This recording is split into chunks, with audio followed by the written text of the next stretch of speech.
ఈ సంవత్సరంన్నర కాలంలో వెంకటరెడ్డి గారు చెప్పినట్లుగా అనేక సమస్యలున్నా సంక్షోభాలున్నా సంక్షేమాన్ని ఆపకుండా పోతున్నాం.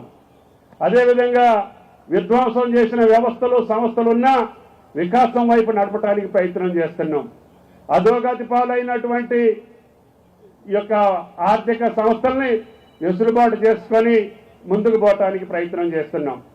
మొదటి సంవత్సరంలో కొంత ఇబ్బందులు వచ్చినా ఇప్పుడిప్పుడే తేరుకున్నాం. అన్ని సంస్థల్ని సంస్కరిస్తున్నాం.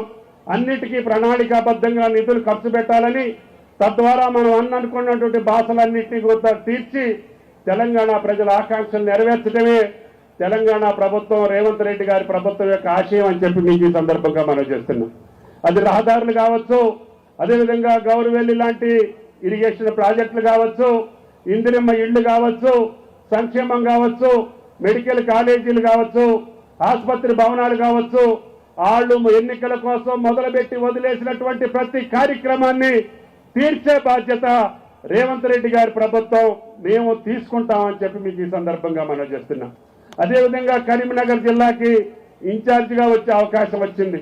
నిన్నటిదాకా వెంకన్నతోటి నాకు సుఖంగా ఉండే, మరి ఇప్పుడు పొన్నం గారు ఏం చేస్తాడో అదేవిధంగా ఇది వ్యవసాయ జిల్లా, ఇది శ్రీరామ్ సాగర్ కింద వరద కాలువ కింద అనేక ప్రాజెక్టులు నిర్మాణం చేసుకొని పచ్చగా అన్నపూర్ణ అంటే కరీంనగర్గా పేరుగాంచినటువంటి వ్యవసాయ జిల్లాకి ఇన్ఛార్జి మంత్రిగా వచ్చే అవకాశం ఇచ్చినటువంటి మీ అందరికీ కూడా పేరు పేరున ధన్యవాదాలు.